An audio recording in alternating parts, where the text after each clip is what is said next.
안녕하세요. 수다쌤입니다. 오늘 제가 여러분과 함께 살펴볼 내용은 2027학년도 동국대학교 과학영재교육원을 위한 설명회가 되겠습니다. 동국대학교 과학영재교육원에서 매년 해마다 학생들의 입시를 위해서, 설명회를 진행하고 있죠. 올해는 내일 모레 설명회가 진행될 예정으로 되어 있습니다. 거기 가시면은 뭐 또 여러 가지 정보를 얻으실 수 있으시기는 한데요. 실제 영재교육원 설명회 거기 가셔서도 사실은 뭔가 이렇게 시원한 답변을 듣기 어려운 그런 부분들도 있으실 겁니다. 저 같은 경우는 매년 친구들과 이제 입시를 진행하다 보니까 어떻게 보면 어머님들께서 더 궁금하시는 디테일한 부분이라든지 자세한 내용들을 알고 있는 부분도 있을 테니까요. 여러분들 궁금하셨던 내용들 잘 메모해 두시거나 기억해 두셨다가 물어보시면 제가 최대한 자세하게 성심성의껏 답변을 드리도록 하겠고요. 저는 조달쌤이고요. 여기죠. 예, 이게 접니다. 예, 제가 쓰는 캐릭터고요. 안전영재교육연구소에서 수업을 하고 있고, 대학부설 영재교육원, 교육청 영재교육원, 기타 영재교육원 입시 제가 담당하고 있고요. 그 다음에 뭐 과학대회라든지 이런 것들도 제가 담당을 하고 있고요. 그 다음에 여러분이 보시는 영재교육원 교재의 수학 부분은 다 제가 개발했다고 보시면 됩니다. 이게 그게 접니다. 네, 조달쌤이에요. 오늘 어떤 내용 살펴볼지 감사합니다. 좋습니다. 이렇게 제가 제 자랑을 했을 때 채팅으로 반응을 해주신 학부모님 좋습니다. 되고요. 오늘 함께 살펴볼 내용은 선발의 변화, 모집 요강 살펴보기, 선발 방법과 대비 방법은 어떻게 되는지 질의응답 이런 식으로 간단하게 구성을 했어요. 각 학교별로 이제 대학별 영재교육원별로 진행되는 설명회가 있고 이제 이번 주 이제 금요일이나 다음 주에는 이제 서울 지역 영재교육원을 모아서 경기 지역 영재교육원을 모아서 이렇게 진행을 할 거예요. 근데 지금 진행하고 있는 동국대학교 영재교육원 같은 경우는 서울 지역에서도 지원할 수 있고 이제 경기 지역에서도 지원할 수 있기 때문에 오늘 그 내용을 먼저 말씀드릴 거고 또 이번 주 금요일, 다음 주 월요일까지 계속 반복되는 내용을 설명해야 하는 저의 어떤 어려움을 말씀드리면서 이렇게 한번 살펴보겠습니다. 선발의 변화라고 말씀을 드렸는데요. 동국대학교 영재교육원 선발의 변화 제가 잠깐 정리를 해봤는데 궁금하신 내용 있으시면 채팅창 활용해 주시면 됩니다. 보시면 인천대학교 아니죠. 오늘은 어디죠? 동국대학교. 동국대학교 과학영재교육원 같은 경우는 해마다 이렇게 선발의 변화가 최근에 조금씩 있었어요. 그래서 2005년 선발에서는 인천 지역 학생들까지 지원할 수 있게 지원 자격이 확대되었다가 지난해에는 인천 지역이 삭제되고 서울 경기 지역의 학생들만 지원할 수 있게 이제 지원 자격을 조금 조정했죠. 그래서 올해 지난해와 비교된 어떤 모집 요강들을 살펴보았더니 이번에는 이제 선발 인원이 조금 증가하였습니다. 그래서 이런 식으로 매년 선발의 변화가 조금씩 진행되고 있다고 하는 거. 그렇기 때문에 지원 자격의 변화는 우리 아이가 지금 지원할 수 있을 것인가, 지원하지 못할 것인가, 이거에 대한 부분이 직접적으로 연관이 있는 부분이기 때문에 굉장히 중요한 내용이었고요. 그다음에 이 부분도 사실은 뭐 어떻게 보면 중요하면 중요하다고 할 수 있겠죠. 서울 경기 지역에서 지원할 수 있는 대학부설 영재교육원 중에 하나인 동국대학교 과학영재교육원인데 선발 인원이 그죠 72명에서 80명 정도로 그죠 한 10% 정도 늘었습니다. 그렇기 때문에 선발 인원이 많아지면 우리 아이가 합격할 확률이 높아지겠군. 정확하죠? 네. 이렇게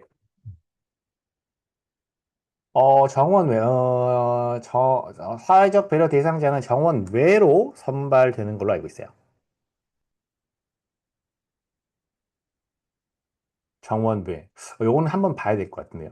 이거를 정원 10%, 그 10%가 정원 밖에 있던 인원을 정원 안으로 넣어서 그렇게 됐을 수도 있을 것 같은데요. 잠시만요. 제가 모집 요강을 옆에 펼쳐놨는데, 지금, 사회적 배려 대상자에 대한 내용이 따로 올해는 참 언급이 없네요. 사회 통합 대상자는 모집 인원의 정원 내 10% 이내에서 우선 선발한다고 되어 있고, 이게 정원에 포함되는지 포함되어 있지 않는지, 정원 내 10%라고 하니까 정원에 포함되는 게 맞는 것 같아요.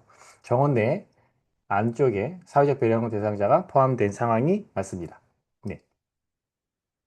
이렇게 선발의 변화가 진행되었다. 이 내용도 뒤쪽에 여기 있을 것 같은데, 예, 모집 요강을 조금 더 자세하게 살펴보면요. 우리 친구 지금 2026학년도 기준으로 초등학교 4학년에서 5학년. 이 친구는 이제 내년에 5학년에서 6학년이 되겠죠. 그러면 이제 초등 과정이라고 볼 수 있습니다. 초등 심화 과정. 초등 심화 과정은 융합 과정으로 진행이 되고요. 80명 정원으로 됩니다. 운영이 됩니다. 그 다음에 이제 초등학교 6학년, 중학교 1학년. 현재 올해 초등학교 6학년, 중학교 1학년은 내년에 중학교 1, 2학년이 되겠죠. 그죠? 그러니까 요거는 이제 중등 과정이라고 보시면 되고요. 생명과학, 물리, 정보과학, 수학, 화학, 의, 생명, 공학 이렇게 해마다 중등 심화 과정을 디테일하게 나누어서 선발하고 있습니다. 그래서 어떤 분야에 관심이 있느냐, 어떤 분야에 조금 재능이 있느냐, 뭐 이런 것들을 고려해서 지원하시면 되는데요. 뭐 확실한 거는 이 중에서 중등과정 같은 경우는 수학이 가장 지원자가 많아요. 경쟁률이 높을 거고요. 그 어느 분야보다 초등 신마 분야가 더 가장 경쟁률이 높습니다. 이런 것들 먼저 한번 알려드립니다. 다들 잘 알고 계실 것 같은데요. 이렇게 되고요. 지원 자격 살펴보면은 서울, 경기도 서울특별시 소재 초등학교 5, 6학년 예정자, 1, 2학년 예정자. 그래서 요거는 현재 4학년, 5학년이 지원 가능하고 요거는 이제 6학년, 중학교 1학년이 지원 가능한 상황입니다. 요건 2027학년도 기준이니까 올해 기준은 이렇게 된다라고 하는 거. 그래서 여러 가지 지원 자격이 포함되어 있지만 결국 영재교육을 이수하지 않은 학교장 추천자도 지원할 수 있고 이들을 따로 구분해서 평가하지 않는 상황이기 때문에 뭐 영재교육원을 다녔다 다니지 않았다 뭐 성교육을 받았느냐 받지 않았느냐 이런 거에 대한 큰 어떤 차이는 없습니다. 그래서 어, 특별한 자격 없이 지원할 수 있는 적절한 영재교육기관이죠. 그래서 뭐 뒤쪽에 보면은 이제 지원 자격 잠깐만요. 이 화면이 지금 꼬였죠. 그렇죠. 제가 사용하는 프로그램에서 가끔 이렇게 에러가 등장합니다. 에러가 납니다. 요거 볼게요. 그 다음에 이제 어, 제출 서류 여기서 모집 인원 및 모집 과정 지원 자격 받죠. 그 다음에 서류를 보면 네, 맞습니다. 요 순서가 맞습니다. 제출 서류 및 뭐 접수 방법 및 제출 서류 이렇게 되어 있는데 접수는 인터넷으로 진행이 되고요. 제출 서류는 여기 보시면 지원서 세부 이거 세부라고 되어 있는데 동일한 서류 세부를 제출하는 겁니다. 이거 보면은 이제 연구활동 보고서 세부라고 하니까 이거 세 가지 내야 되나요? 이렇게 생각하시는 경우도 예전에 오해가 있었어가지고 말씀을 드립니다. 이 보면 한 분은 원본, 두 분은 복사본 이렇게 되어 있죠. 그래서 제출해야 되는 공통 서류는 이렇게 돼요. 중요한 거는 이제 연구활동 보고서가 필요하겠죠. 앞서서도 이제 연구활동 보고서에 관한 내용들에 대한 궁금증들을 제가 조금 해결을 해드리고 있었는데 연구활동 보고서가 필요합니다. 연구활동 보고서 어떤 건지 뒤에 가서 또 말씀을 드리도록 하고요.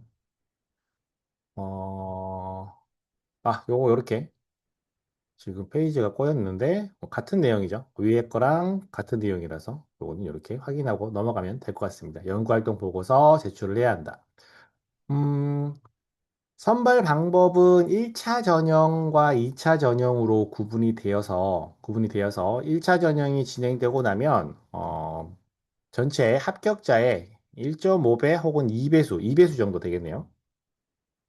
2차 전형은 정원의 2배수를 선발해서, 그러니까 아까 정원이 80명이었다고 하면 160명을 데려다가 이제 면접을 진행합니다. 면접을 진행하게 되면 이렇게 사전 문항을 먼저 주고 그 문제를 해결하고요. 그 다음에 개인 대면 면접이 진행이 되는데요. 이것도 좀 이따가 자세하게 말씀드릴게요. 1차 전형 같은 경우는 지금 방금 말씀드렸던 것처럼 연구활동 보고서라고 하는 서류를 제출하게 되고 창의적 문제 인력 검사라고 하는 지필 평가를 보게 됩니다. 이렇게 보게 되죠. 일반적인 영재교육원 선발에서 주로 이제 서류로 제출하라고 하는 것 중에 하나 자기소개서가 있는데요. 자기소개서가 있는데 동국대학교 영재교육원은 자기소개서가 없습니다. 요거 요거는 기억해 두시면은 나중에 이제 뒤쪽에 면접을 볼 때 어떤 문제가 나올 수 있구나라는 것을 예상해 볼 때 조금 도움이 되는 부분이니까요. 자기소개서가 일단 없다라고 하는 거. 그리고 1차 전형에 서류를 먼저 제출하고 서류도 제출하고 지필평가도 본다. 두 가지를 다 진행한다라고 하는 거. 이게 동국대학교 영재교육원의 특징이에요. 왜 이걸 특징으로 봐야 하냐면 여러분이 동국대학교 영재교육원뿐만 아니라 다른 영재교육원도 함께 고민을 해보시는 경우가 있는데 예를 들어서 서울 지역이다라고 하면은 서울교대 한번 볼까요? 서울교대 영재교육원 같은 경우는 자기소개서 작성을 하고요. 자기소개서 작성하고 그 다음에 집필평가 봅니다.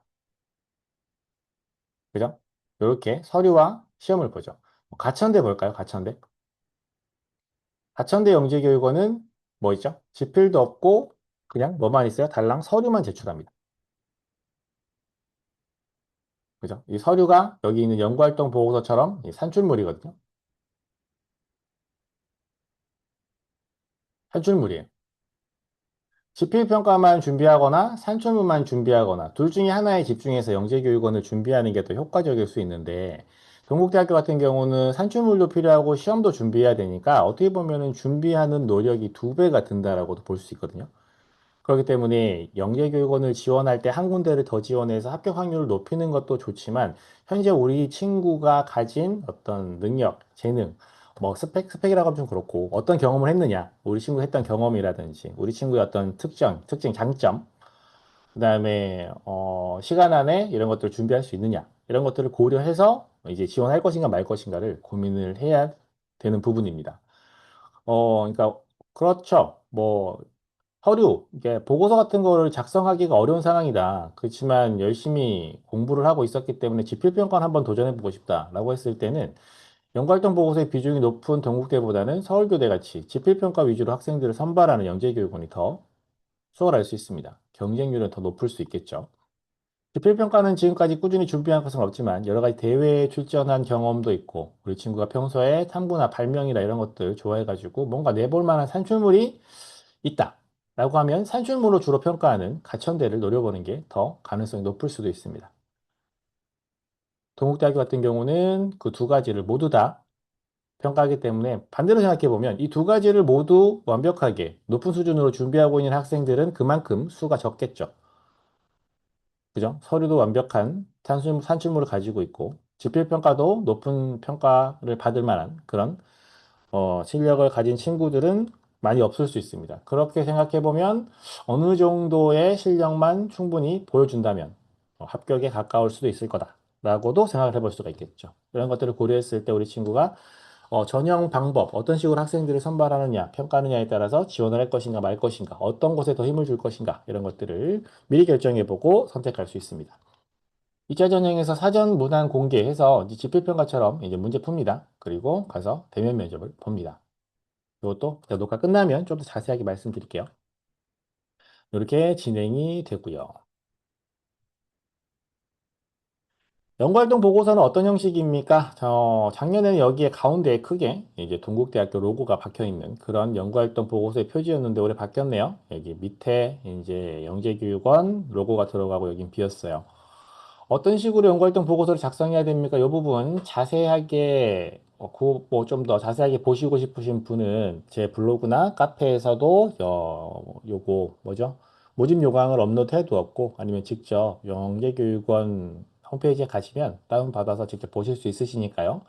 이거랑 뭐 크게 다르지 않습니다. 요 페이지 있고 그 다음에 뒤에는 빈 페이지예요. 왜냐면 5장 이내로 작성해야 됩니다. 표지를 제외하고 나머지 뭐 참고 문헌이든 뭐든 다 포함해서 일단 5장 안에서 해결을 해야 됩니다. 그죠? 그리고 뭐 동영상 링크 이런 거 첨부할 수 없다라고 되어 있고 여기 보시면 어떤 식으로 작성하라고 되어 있어요. 여기 똑같이 나와 있거든요. 이걸 보면 아 이들이 요구하는 것이 우리 친구가 뭔가 잘 만들었어요 해서 짠 만들어낸 결과라든지 우리 친구가 무슨 활동을 했어요. 뭐 활동하면서 사진 찍은 거라든지, 그죠? 아니면은 뭐가 있을까요? 뭐, 어디 캠프에 참여해가지고 막 실험하고 뭐 만들고 있어요. 뭐 이런 사진이라든지 그런 것들이 아니라, 여기 보시면, 보고서. 이들이 원하는 것은, 정식 보고서의 형식을 갖춘 보고서를 원하고 있구나. 이 친구가 보고서의 순서에, 보고서 형식에 맞게 어떤 탐구를 진행할 수 있느냐, 그런 경험이 있느냐, 이것을 보려고 하는구나라는 것을 여기서 확실하게 볼 수 있죠. 이들이 그냥 이 항목을 반드시 넣으래요. 보고서 쓰라는 겁니다. 그래서 그 과정이 어떻게 되었는지, 결론과 기대 효과는 어떤지까지, 그러니까 전체적으로 완성되어 있는 보고서를 작성하라고 하는 것이니까 이들이 요구하는 것에 맞추어서 작성을 해야 이들이 하려고 하는 평가에 맞출 수 있겠죠. 이렇게 제출하라고 했지만 난 어떤 것이 좀 없어서 덜 넣겠어. 어떤 것은 조금 빼겠어. 그러면 이 평가가 잘 진행되지 않기 때문에 좋은 평가를 받지 못할 수도 있습니다. 글자 크기는 12포인트. 보통 컴퓨터로 작성을 하고요. 손으로 작성을 한다고 하면 학생이 직접 깔끔하게 작성을 해야 되는데 사진이라든지 표라든지 이런 것들도 다 손으로 그려서 사진 이제 출력해서 붙여서 이렇게 넣어야 되니까 그런 부분 좀 어려울 수 있다. 그다음에 A4 용지를 사용해서 제출해야 되고요. 클립 사용하고요. 똑같은 연구활동 보고서 표지 제외 5장, 총 6장짜리 자료겠죠. 그것을 총 3부 똑같이 만들어서 제출을 해야 합니다. 그래서 연구활동 보고서는 이런 식이다. 연구활동 보고서 어떤 형식이다? 보고서 형식이다. 보고서에는 뭐가 들어가야 된다? 이게 들어가야 된다. 그래서 여러분이 어떤 내용을 연구활동 보고서에 넣어야 되는지 궁금하시거나 어렵거나 힘들어하실 수 있어서 그런 것들을 제가 도와드리는 프로그램도 지금 준비가 되어 있습니다. 이따 알려드릴 거고요. 서류 제출하고 나면은 창의적 문제결력 검사가 진행이 됩니다. 해마다 창의적 문제결력 검사가 진행이 되고 있죠. 시험 시간은 60분이에요. 이런 것도 안 알려주는 곳도 있어요. 시험 시간 몇 분인지, 몇 문항 출제인지, 이런 것도 안 알려주는 데도 있을 거예요. 요렇게 생각하시면 돼요. 이 창의적 문제결력 검사 문제가 많지 않아요. 작년에는 두 문항 나왔고, 그 전해는 세 문항 나왔고, 그 전에도 두 문항, 세 문항, 두세 문항씩 이렇게 나오거든요. 그래서 문항 수가 많지 않다. 60분 동안 진행되는데 친구가 너무 시간이 부족하지 않을까요? 충분히 해결할 수 있는 그런 분량입니다. 굵은 심의 샤프 0.9mm 샤프 추천합니다. 이렇게까지 자세하게 안내가 되고 있습니다. 이런 것도 알아두시면 좋은 거 챙겨가시면 되고. 어떤 문제가 나오느냐? 수학 같은 경우는 수학 사고력 유형 문제 잘 나옵니다. 뭐, 이 선행과 관계없는 문제 있죠. 그런 거 잘 나오고요. 융합형 문제. 학생이 평소에 접해보지 못했던 주제를 가지고 와서 문제를 해결해보라. 수학이나 과학과 접목시켜서 해보라. 라고 하는 이런 문제 잘 나옵니다. 과학 같은 경우는 교과 내용을 바탕으로 일단은 교과 내용에 있는 교과와 관련된 내용을 알아야지 해결할 수가 있는데 그것만 가지고 해결은 불가능합니다. 불가능하다고 하긴 그렇고 어렵습니다. 학생이 평소에 어떤 거에 관심이 있는지, 어떤 현상을 보고 이 현상의 원인이나 결과를 예상할 수 있는지, 그 인과관계를 찾을 수 있는지 이런 것들을 평가하기 위한 문제들이 잘 나와요. 그래서 그런 유형의 문제다. 가끔 창의적 문제를 검사를 봐야 된다라고 하니까 초등학교 학생들에게 중학교 선행을 해야 된다. 중학교 학생들 같은 경우는 너 고등학교 선행을 해야 된다. 뭐 어려운 교재 뭐 풀어야 된다. 이런 식으로 그런 식으로 추천하는 경우가 있는데요. 어, 글쎄요. 창의적 문제력 검사는 저는 선행과는 큰 관련이 없다고 보거든요. 초등학교 학생들에게서 출제돼 초등학교 학생들이 풀었던 문제 같은 경우를 떠올려 봤을 때 중등 선행을 해야 풀 수 있고 중등 선행을 하지만 풀 수 없느냐? 전혀 안 그렇거든요. 그래서 선행 지금 이게 그렇잖아요. 특히나 지금 현재 시험까지 얼마 남지 않은 상황에서 이거 시험 봐야 되니까 빨리 우리 그러면은 준비를 해보자라고 해서 뭐 학원이나 상담했더니 지금 늦었어요. 빨리 하셔야 돼요. 과학 지금 중등 과학 빨리 선행 뽑으세요. 이렇게 접근을 하게 되면 제 생각은 약간 효과적인 대비는 아닐 수 있다. 이렇게 예, 판단이 됩니다. 지금은 어떤 유형의 문제가 나왔는지를 알고 그 비슷한 유형의 문제와 그 비슷한 난이도와 이런 것들을 알고 난 다음에 그런 유형의 문제를 찾아서 공부하고 본인이 좋아하는 관심 있는 분야에 대한 내용들을 조금 더 깊이 살펴보고 이런 것들을 해서 실력을 높여 나가는 것이 지금 상황에서는 훨씬 더 좋은 접근 방법이다라고 생각이 듭니다. 그래서 창의적 문제인력 검사의 진행, 뭐 문제 출제, 그다음에 진행한 되는 시간 이런 것들, 문제 유형들 이런 것들 살펴보는데요. 오늘은 안타깝지만 창의적 문제인력 검사 기출 문제는 보여드리기 조금 어려울 것 같습니다. 이 두 문항밖에 안 나왔기 때문에 이 두 문항 보여드리고 나면 예. 보여드리면은 너무 다 보여드리는 거라서 일단은 어떤 유형인지는 이따가 조금 자세하게 조금 더 설명을 드리도록 할게요. 그다음에 심층 면접 같은 경우는 지필 면접 사전 질문지를 주고요. 지난해에는 한 문제 나왔는데 큰 문제 한 문제고 한 문제에 이제 작은 새끼 문제가 이렇게 있는 형태였고 그 전년도에는 지필 면접에서 두 문항 문제씩 나왔거든요.